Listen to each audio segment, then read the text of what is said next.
강남의 심장부. 그곳은 새로운 얼굴로 새로운 인생을 약속하는 지상의 낙원이었다. 하지만 한 여인에게 그 약속은 차디찬 스테인리스 소독조 안에서 끝을 맺었다. 을 빚어내는 공간이라 불리던 엘리시안 성형외과. 근 움부신 외관 뒤편에서는 밤사이 어떤 끔찍한 비밀이 피어났던 것일까? 숨막히는 열대야가 간신히 물러간 8월의 서울. 아직 동이 트기도 전부터 도시의 혈관을 따라 흐르는 차량들의 행렬은 잠들지 않는 도시의 심장박동처럼 느껴졌다. 엘리시안 성형외관은 그리스 신화에나 나올 법한 우아한 신고전주의 양식의 건물이었다. 순백의 대리석 기둥과 거대한 통유리창은 거리를 오가는 사람들의 바쁜 발걸음을 반사하며 그들만의 견고한 성체임을 과시했다. 이곳은 매일같이 흘러가는 청춘을 붙잡고 싶은 중년의 여성들, 혹은 완벽한 미모로 인생 역전을 꿈꾸는 젊은 여성들을 맞이했다. 그들은 희망과 믿음, 그리고 결코 적지 않은 돈을 들고 자신의 운명을 수술용 메스를 든 의사의 손에 맡겼다. 그러나 그날 아침, 늘 그렇듯 우아하고 평온했던 병원의 공기는 끔찍하고 적나라한 진실 앞에 산산조각이 났다. 오전 9시 30분경, 쨍한 햇살이 나뭇잎 사이를 파고들기 시작할 무렵, 건물 2층 수술구역에 정적을 찢는 날카로운 비명이 터져나왔다. 억척스러운 손마디가 굵어진 청소 노동자 박 여사가 평소 굳게 잠겨있던 수술기구 소독실 문이 살짝 열린 것을 보고 무심코 안을 들여다본 순간이었다. 눈앞에 펼쳐진 광경에 그녀는 다리에 힘이 풀렸고 손에 들고 있던 물통이 요란한 소리를 내며 하얀 자기 타일 바닥으로 떨어졌다. 의료기구를 세척하고 소독하는 데 쓰이는 차가운 스테인리스 소독조 안에 한 젊은 여인의 시신이 태아처럼 몸을 웅크린 채 보랏빛으로 변해 있었다. 길고 검은 머리카락은 물에 젖어 소독조 벽에 섬뜩하게 달라붙어 있었고 물에 너무 오래 불어 형체를 알아보기 힘든 얼굴의 일부를 가리고 있었다. 마치 자신에게서 생명을 앗아간 자의 마지막 모습을 각인하려는 듯 그녀의 두 눈은 허공을 향해 부릅떠져 있었다. 창백한 피부 위로는 가느다란 핏줄들이 붉은 거미줄처럼 선명하게 드러나 있었다. 피와 소독약품, 그리고 뭐라 형언할 수 없는 비릿한 악취가 뒤섞여 코를 찔렀고 그 냄새는 사람을 구역질 나게 만들었다. 순백의 타일 바닥에는 갈색으로 변색된 핏자국 몇 개가 마치 누군가 3이라는 완벽한 그림 위에 일부러 짙은 립스틱을 그어놓은 것처럼 음산하게 번져 있었다. 삐뽀삐뽀 공간을 짓누르던 무거운 침묵을 가르며 경찰차의 사이렌 소리가 날카롭게 울려 퍼졌다. 엘리시안 성형외과 2층 구역은 순식간에 노란색 폴리스 라인으로 둘러싸였고 출동한 경찰차의 경광등 불빛이 병원 직원들의 새하얗게 질린 얼굴 위로 어지럽게 번졌다. 그들은 한쪽 구석에 모여 겁에 질린 눈으로 소독실 쪽을 힐끔거리며 불안하게 소곤거렸다. 검은색 제네시스 G80에서 내린 서울지방경찰청 광역수사대 강력팀장 김진철 경감은 그 풍경을 묵묵히 지켜보았다.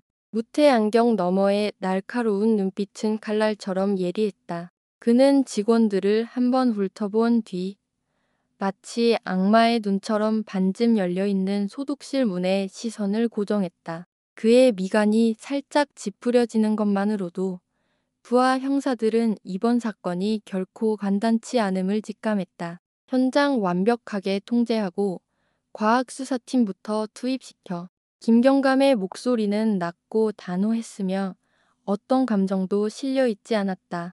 오랜 경험은 이런 복잡한 현장일수록 성급함은 이를 그르칠 뿐이라는 것을 가르쳐 주었다. 차가운 형광등 불빛이 비추는 수술실과 소독실 내부는 혼란스러우면서도 기이한 질서가 느껴졌다. 흰색 방호복을 입은 과학수사팀 요원들이 아주 작은 흔적 하나라도 놓치지 않으려는 듯 꼼꼼하게 현장을 살폈다. 카메라 셔터 소리가 규칙적으로 터졌고 코를 찌르는 피비린내와 소독약 냄새가 뒤섞여 죽음의 향기를 만들어냈다. 소독조에서 꺼내진 여인의 시신은 바닥에 펼쳐진 비닐 위에 눕혀졌다. 그녀의 몸에서 흘러내린 물이 작은 웅덩이를 이루었고 피부는 이미 부패의 초기 단계를 보이고 있었다. 과학수사팀은 손톱 및 머리카락 사이, 목이나 손목에 있을지 모를 결박 흔적까지 세심하게 살폈다. 하지만 그녀의 신원을 확인할 만한 어떠한 소지품도 발견되지 않았다. 그녀는 누구인가? 왜 하필 아름다움을 되찾아야 할 이곳 차가운 소독조 안에서 이런 모습으로 발견된 것일까? 한편 김진철 경감은 병원장실에서 엘리시안의 주인이자 스타 의사인 황태준 원장과 마주 앉아 있었다. 40대 초반의 황 원장은 명품 수트로 몸을 감싸고 머리카락 한 올 흐트러짐 없이 단정하게 빗어 넘긴 누가 봐도 성공한 남자의 모습이었다. 그의 얼굴은 창백했지만 애써 침착함을 유지하려 했었다. 정말 무슨 일이 일어난 건지 도무지 모르겠습니다.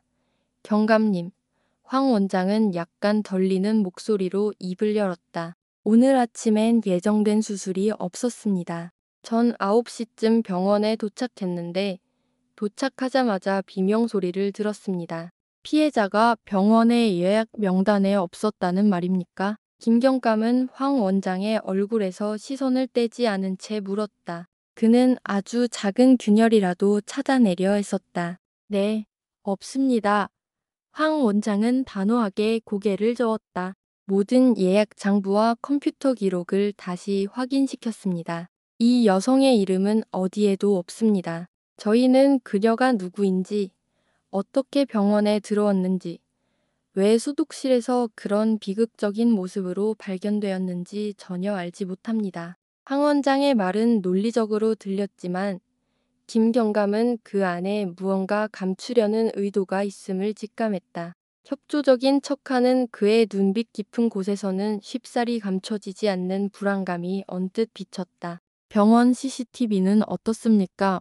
원장님, 옆에 서 있던 젊은 형사가 물었다. 황 원장은 깊은 한숨을 내쉬었다. 저희 병원 CCTV 시스템이 마침 업그레이드 정비 중이었습니다. 1층 로비와 복도 카메라는 작동했지만 불행히도 2층 수술 구역 카메라는 어제부터 교체를 위해 전원이 꺼진 상태였습니다. 기막힌 우연의 일치. 김경감은 이 사실을 머릿속에 각인했다. 현재 작동하는 모든 CCTV 자료를 확보하겠습니다. 며칠 전 기록까지 전부 다. 현장 감식은 계속되었다. 소독실에는 피해자의 시신 외에 격렬한 다툼의 흔적은 거의 없었다. 마치 그녀가 의식을 잃었거나 저항할 수 없는 상태에서 소독조로 옮겨진 것 같았다. 수술용 메스와 집게 등은 트레이 위에 단정하게 정렬되어 있었다. 다만 의료 폐기물 수거함 안에서 사용한 흔적이 있는 파란색 의료용 장갑 한 쌍이 아무렇게나 버려져 있었고 그 위에는 말라붙은 작은 핏자국이 있었다. 과학수사팀은 그것을 조심스럽게 밀봉했다. 같은 시각 국립과학수사연구원에서는 부검이 긴급하게 진행되고 있었다. 피해자의 엉킨 검은 머리카락을 조심스럽게 풀어내자 뒤통수에서 외부 충격으로 인한 희미한 멍 자국이 발견되었다. 왼쪽 손목에는 가는 끈 같은 것에 묶인 듯한 깊은 원형의 흔적이 남아 있었다. 하지만 가장 결정적인 사인은 입과 기도에서 다량의 물과 소독용 화학약품이 검출된 것이었다. 1차 사인은 익사, 사망 추정 시각은 새벽 2시에서 5시 사이였다. 신원 확인이 안 됩니다. 지문도 범죄 기록이나 주민 데이터베이스에 일치하는 게 없습니다. 국과수 부검이가 김경감에게 전화로 보고했다. 팀장님, 이 여자 마치 유령 같습니다. 유령에게도 과거는 있는 법이지. 김경감은 나지막이 읊조리며 관자놀리를 지그시 눌렀다. 사건은 점점 더 미궁으로 빠져들고 있었다. 유명 성형외과에서 의문사한 젊은 여성. 신원도 뚜렷한 범행 흔적도 없다. 누가, 왜 그녀를 소독실로 끌고 가 살해했는가? 바깥의 서울 하늘은 여전히 눈부시게 빛났지만 엘리시안 성형외과 내부는 사늘하고 음울한 공기가 감돌았다. 직원들은 차례로 조사를 받았다. 그 중에서도 간호사 이유미는 유난히 불안한 기색을 보였다. 그녀는 예쁘장한 얼굴이었지만 눈에는 늘 어딘가 슬픈 그늘이 져 있었다. 전날 밤이나 오늘 아침에 이상한 점이 없었냐는 질문에 그녀는 더듬거렸다. 저는 아무것도 몰라요. 어제는 일찍 퇴근했고 아침에 출근하니 이미 다들 웅성거리고 있었어요. 그녀는 휴지를 쥔 손을 세게 움켜쥐었고 손가락 마디가 하얗게 질려 있었다. 김경감은 이유미를 유심히 관찰했다. 형사의 직감이 그녀가 무언가 숨기고 있다고 말해주고 있었다. 수사 첫날은 별다른 성과 없이 흘러갔다. 피해자의 인상착의는 신원 확인을 위해 각 언론사를 통해 보도되었다. 그리고 그날 늦은 오후 한 줄기 빛이 비쳤다. 강남경찰서에 50대 가량의 한 여인이 찾아왔다. 걱정으로 초췌해진 얼굴에 그녀는 떨리는 손으로 빛바랜 사진 한 장을 내밀었다. 사진 속에는 크고 동그란 눈으로 환하게 웃고 있는 젊은 여성이 있었다. 이게 제 딸, 수진이에요. 그녀는 흐느꼈다. 서울 가서 돈 벌겠다고 예뻐져서 새 인생 살고 싶다고 했는데 며칠 전부터 전화가 안 되더니 오늘 뉴스에서 본 모습이 너무 제 딸 같아서 사진과 피해자의 모습을 비교한 형사들은 거의 확신했지만 정확한 신원 확인을 위해 DNA 검사가 필요했다. 수진의 어머니는 시신 확인을 위해 안치실로 안내되었다. 딸의 얼굴을 덮고 있던 하얀 천이 걷히는 순간 그녀는 비명 같은 신음 한 번을 내지르곤 그대로 실신하고 말았다. 피해자의 신원이 밝혀졌다. 박수진 23세. 지방소도시 출신으로 인생 역전을 꿈꾸며 서울로 상경했다. 하지만 그 꿈은 너무도 잔인하게 꺾여버렸다. 김경감은 즉시 박수진의 주변 인물에 대한 심층 수사를 지시했다.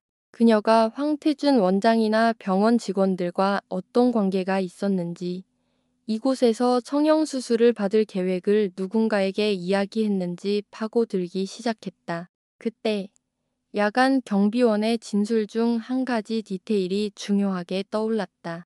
그는 새벽 2시가 넘은 시각 병원 옆 골목의 번호판을 알 수 없는 검은색 세단 한 대가 잠시 정차하는 것을 봤다고 했다. 그리고 잠시 후 키가 큰 남자가 흰 가운을 입고 술에 취하거나 지친 듯한 여자를 부축해 직원용 후문으로 들어가는 것을 어렴풋이 봤다고 진술했다. 어둡고 거리가 멀어 얼굴은 정확히 보지 못했지만 의사가 응급 환자나 지인을 데리고 들어오는 것이라 대수롭지 않게 생각했다는 것이다. 흰 가운, 김경감의 미간이 다시 좁혀졌다. 그 남자의 다른 인상착리는 경비원은 기억을 더듬었다. 체격이 황 원장님과 비슷해 보였습니다. 경감님. 하지만 확실하진 않습니다. 모든 의심이 황태준 원장에게로 쏠리기 시작했다. 경비원의 말이 사실이라면 아침 9시에 출근했다는 그의 진술은 명백한 거짓이었다. 동시에 디지털 포렌식 팀으로부터 새로운 보고가 들어왔다. 화질이 좋지 않긴 했지만 1층 로비 CCTV에서 사건 당일 아침 8시 12분경, 즉 박수진의 시신이 발견되기 약 1시간 전에 모자를 푹 눌러쓰고 마스크로 얼굴 대부분을 가린 젊은 여성이 황급히 병원으로 들어오는 모습이 포착되었다. 그녀의 체격은 간호사 이유미와 매우 흡사했다. 그녀는 곧장 2층으로 올라가는 비상계단으로 향했고 표정은 몹시 당황한 듯 보였다. 그리고 1분 뒤 황태준 원장 또한 원장실 쪽에서 나와 계단 쪽을 심각한 표정으로 올려다보더니 빠른 걸음으로 그 뒤를 따랐다. 수술 구역으로 통하는 문이 닫혔다. 간호사 이유미와 황 원장의 의심스러운 행적, 그리고 야간 경비원의 진술은 하나의 일관된 시간대를 형성했다. 황 원장은 수술이 없었다고 했는데 왜 그 시간에 수술 구역에 있었으며 이유미는 왜 그토록 겁에 질린 모습이었을까? 김경감은 이유미에 대한 긴급 소환을 명령했다. 작은 조사실. 노란 불빛이 이유미의 창백한 얼굴 위로 떨어졌다. 그녀는 두 손으로 휴지를 쥐어뜯으며 온몸을 덜고 있었다. 이유미 씨, 김경감이 입을 열었다. 그의 목소리는 여전히 평탄했지만 그 안에는 거부할 수 없는 무게가 실려 있었다. 우리는 당신이 오늘 아침 8시 12분경 황태준 원장과 함께 수술 구역에 있었다는 증거를 확보했습니다. 분명 당신은 출근했을 때 이미 사건이 벌어진 후라고 진술했는데 이 상황을 설명할 수 있겠습니까? 이유미는 고개를 푹 숙인 채 침묵했다. 굵은 눈물방울이 뺨을 타고 흘러내렸다. 박수진 씨를 압니까? 김경감이 추궁을 이어갔다. 이유미는 작게 고개를 끄덕였다가 다시 격렬하게 저었다. 잘 몰라요. 그저 뭐요. 벽에 걸린 시계의 초침 소리가 그녀의 신경을 하나하나 갉아먹는 듯했다. 결국 더 이상 버틸 수 없다는 듯 이유미는 오열을 터뜨렸다. 제가 그런 게 아니에요. 이렇게 될 줄은 정말 몰랐어요.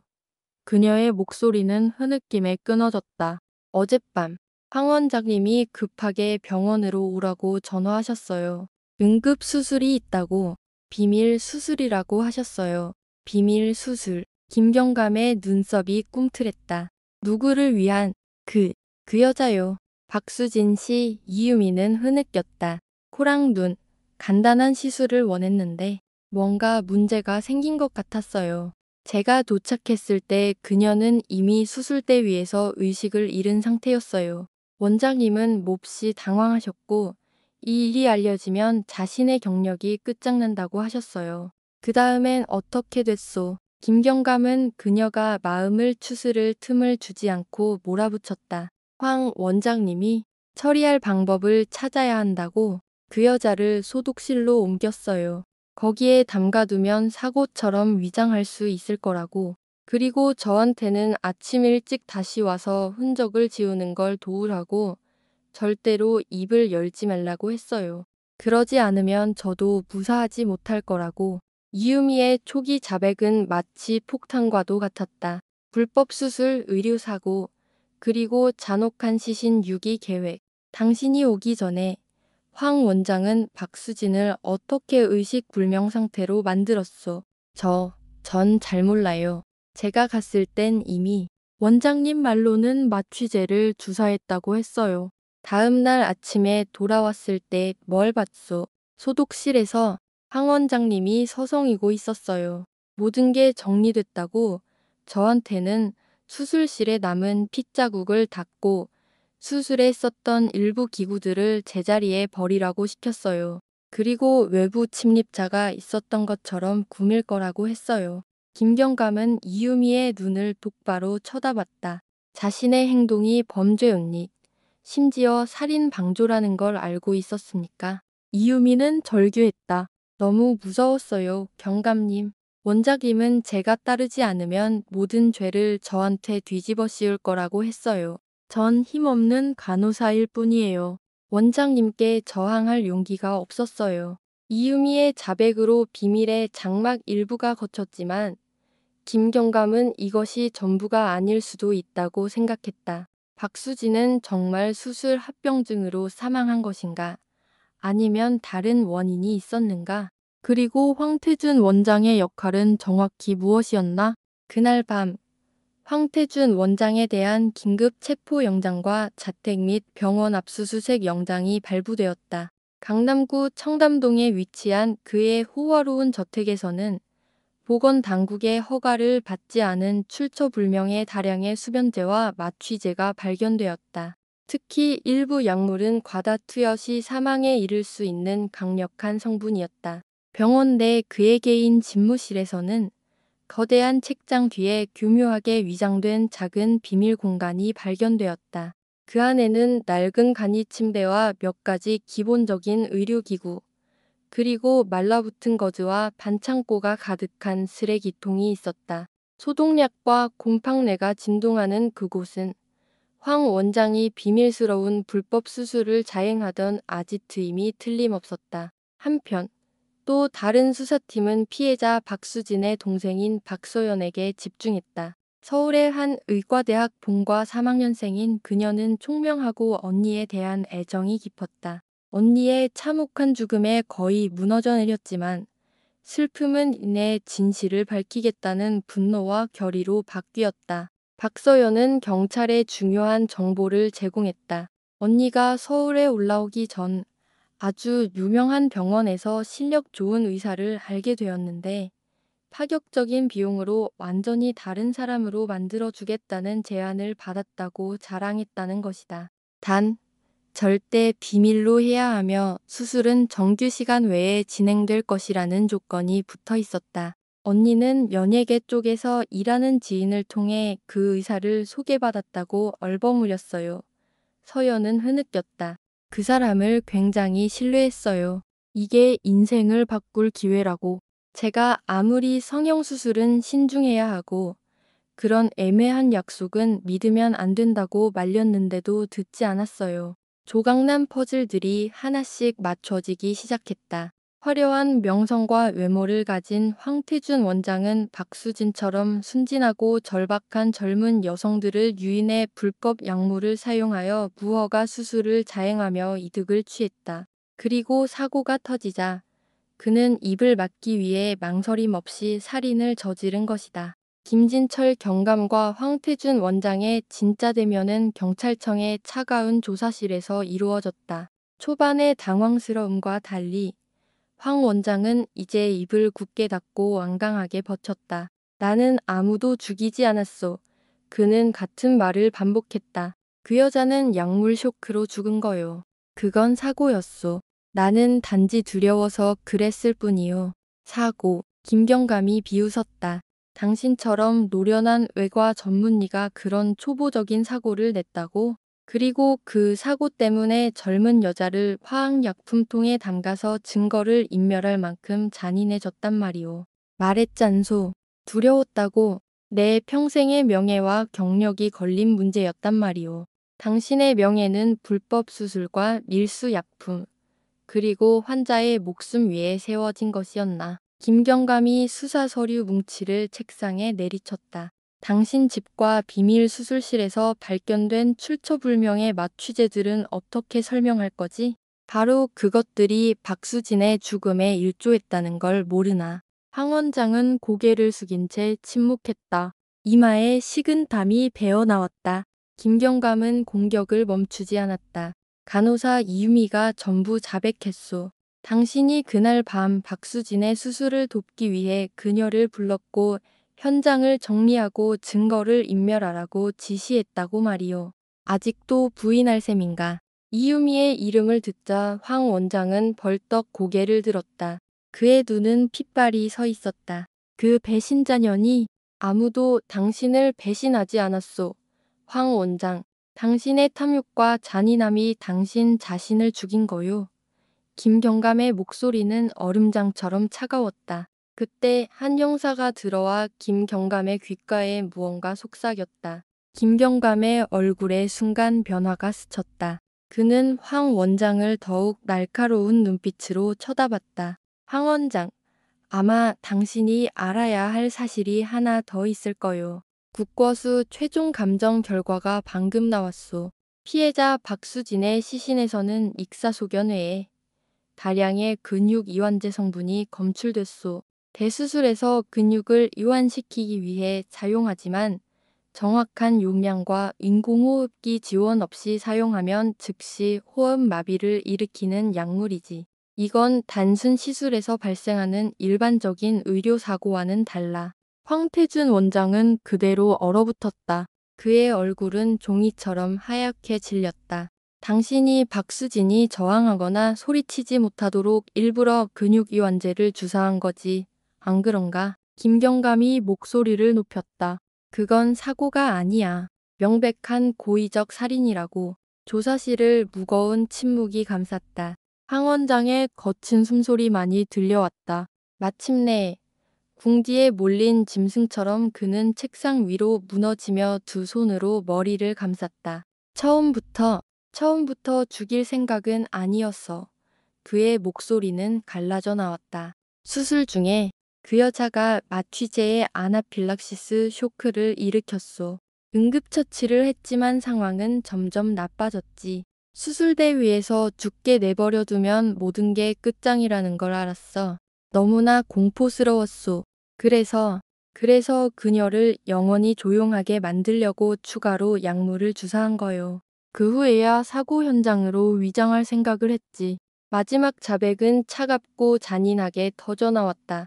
사람을 살려야 할 의사가 자신의 거짓된 명예와 경력을 지키기 위해 살인자가 된 순간이었다. 하지만 이야기는 여기서 끝나지 않았다.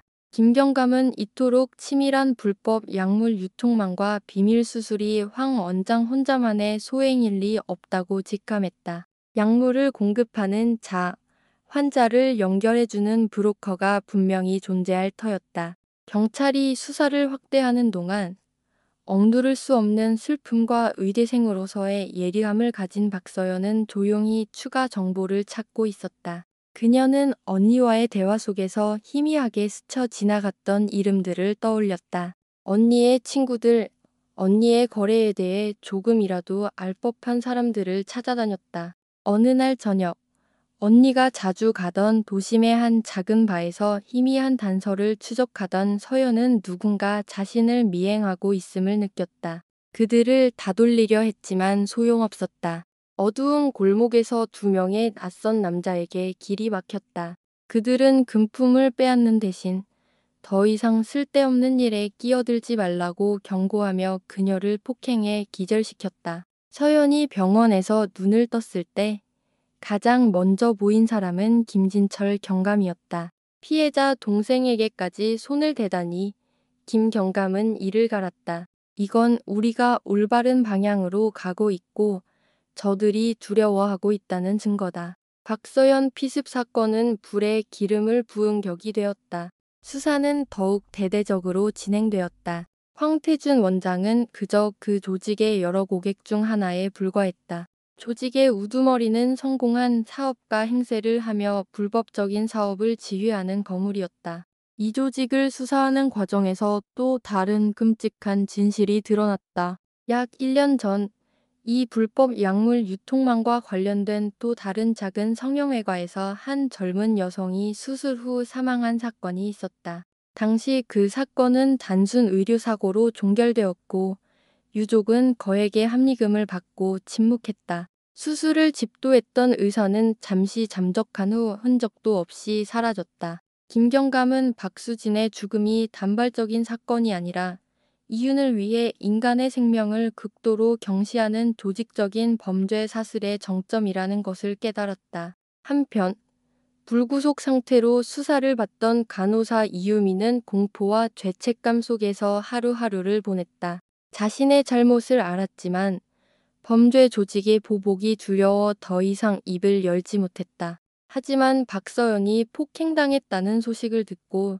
그녀 안에 남아있던 마지막 양심이 깨어났다. 그녀는 황 원장이나 약물 배달책들과의 접촉을 통해 우연히 알게 된 조직의 운영 방식과 핵심 인물들에 대한 중요한 정보를 경찰에 제공하기로 결심했다. 증거는 쌓여갔고 범죄 조직의 연결고리들은 하나씩 끊어졌다. 황태준 원장은 더 이상 부인할 수 없는 증거들과 사형 가능성 앞에서 결국 고개를 숙이고 자신의 모든 죄를 인정했다. 박수진을 살해한 것부터 불법 약물 유통망에 가담한 것까지 전부 황태준 원장과 공범들에 대한 재판은 세간의 뜨거운 관심 속에 공개적으로 진행되었다. 뒤늦은 눈물과 공허한 사죄는 유족의 고통을 달랠 수도 사회의 분노를 잠재울 수도 없었다. 황태준 원장은 살인죄로 사형을 불법 약물 사용 및 거래, 무허가 의료 행위 등과 관련된 혐의로 무기징역에 가까운 형을 추가로 선고받았다.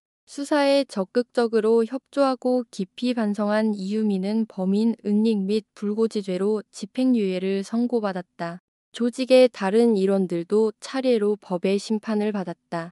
판결이 선고되던 날, 서울에는 마치 모든 더러운 죄악을 씻어내려는 듯 세찬 소나기가 쏟아졌다. 박수진의 어머니는 달의 영정사진을 끌어안고 법정 앞에서 오열했다. 그 곁을 지키는 박서연의 눈은 붉게 충혈되었지만 그 안에는 굳은 의지가 서려 있었다. 정의는 실현되었지만 가족을 잃은 슬픔은 영원히 그들을 따라다닐 것이다. 김진철 경감은 조용히 법원을 빠져나와 인파 속으로 섞였다. 사건은 종결되었지만 이사의 윤리, 돈의 유혹, 그리고 아름다움의 대가에 대한 질문은 여전히 씁쓸하고 고통스러운 여운으로 남았다. 도시의 네온사인은 여전히 화려하게 빛나지만 그 화려함 뒤에는 장막을 걷어냈을 때에야 비로소 그 끔찍함을 알게 되는 어두운 구석이 존재했다. 엘리시안 성형외과는 하나의 오점이자 값비싼 경고가 되었다. 때로는 완벽함을 향한 여정이 비극적인 결말로 이어지며 그곳에서 아름다움이란 부패와 죄악을 감추는 얇은 겁대기에 불과하다는 것을, 그리고 수술실의 조명 아래에서 이루어지는 것이 항상 부활이 아니라 때로는 영원한 어둠의 시작점일 수도 있다는 것을 말이다.